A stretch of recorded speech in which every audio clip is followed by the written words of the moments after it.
wabarakatuh. Perkenalkan, nama saya Muhammad Faisal Ridho dari kelas 11 4, nomor absen 22. Di sini saya akan melaksanakan tugas sejarah Indonesia, yaitu mendokumentasikan peninggalan dari Raffles dan Jenderal Daendels. Untuk peninggalan dari Raffles, saya akan mendokumentasikan bunga bangkai. Salah satu peninggalan Raffles yang ada di Indonesia adalah bunga Rafflesia arnoldi. Bunga langka yang menjadi ikon bangsa Indonesia dan menjadi salah satu bunga terbesar di dunia. Rafflesia arnoldi bukanlah peninggalan dari Raffles. Awal ceritanya di mana Dr. Jenderal Arnold pertama kali melihat Rafflesia tersebut bernama Pulau Lebar. Sebuah tempat yang dicapai oleh ekspedisi pada zaman itu dalam waktu 2 hari perjalanan menelusuri sungai Mana. Proses penamaan pertama kali untuk jenis Rafflesia merupakan suatu cerita yang sangat menarik layaknya sinetron masa kini. Proses yang melibatkan intriks politik dan ketamakan, tidak seperti yang diyakini secara umum. Sebetulnya, orang asing yang pertama melihat jenis Rafflesia bukanlah Stamford Raffles ataupun Dr. Joseph Arnold. Seorang dokter dan penjajah alam berasal dari Prancis yang pada akhir abad ke-18 berlayar ke Jawa. Sempat ditangkap oleh Belanda, tetapi oleh Gubernur Jenderal Belanda saat itu Van Overstraten Discamp tidak ditahan dan diminta untuk melakukan ekspedisi di Pulau Jawa selama 3 tahun dari 1791 sampai 1794. Louis Auguste Discamp kemudian secara aktif menjelajah dan mengumpulkan banyak spesimen tumbuhan di pedalaman Pulau Jawa dan kemudian menulis draft awal material tawar A Flora of Java. Discamp pertama kali melihat dan mengumpulkan spesimen dan menggambarkan Rafflesia yang ditemukan di Pulau Nusa Kambangan. Pada tahun 1997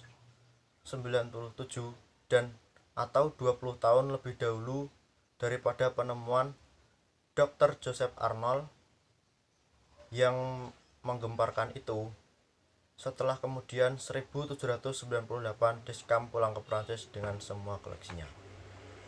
Itulah cerita singkat penamaan Rafflesia arnoldi. Yang kedua adalah peninggalan dari Jenderal Daendels. Dalam waktu 3 tahun masa pemerintahannya, Gubernur Jenderal Hindia Belanda Hermans William Daendels menyisakan penderitaan yang mendalam bagi masyarakat Indonesia. Di bawah kepemimpinan pria bertangan besi itu, ia berhasil membangun berbagai sektor di Hindia Belanda untuk kepentingan ekonomi atau pertahanan.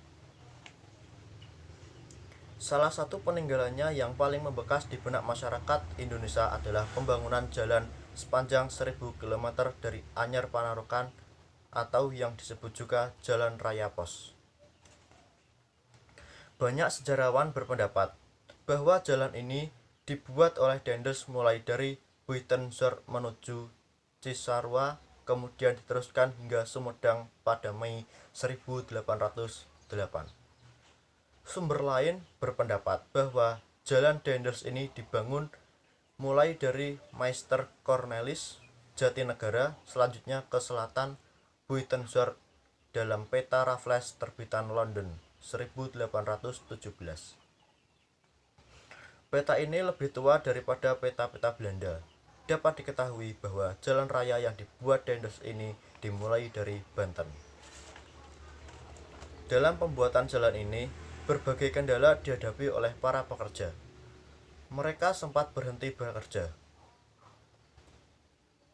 ketika menemukan kesulitan di pegunungan Kadas di Sumedang. Para pekerja menolak melanjutkan pekerjaan yang sangat berat itu.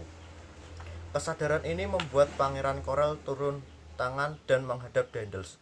Ia meminta pengertian dan pemahaman Daendels atas keberatan para pekerja tersebut. Daendels pun memerintahkan Brigadir Jenderal von Lotzow yang menjabat sebagai komandan pasukan Zeni untuk segera mengambil tindakan dengan tembakan artiler. Bukit Kadas berhasil diratakan. pembuatan jalan berhasil diteruskan hingga Karangsambung. Itulah cerita singkat dari penyiksaan Dendels saat membuat jalan dari Anyar sampai Panarukan. Itulah yang dapat saya sampaikan. Kurang lebihnya saya mohon maaf apabila kesalahan kata. Wassalamualaikum warahmatullahi wabarakatuh.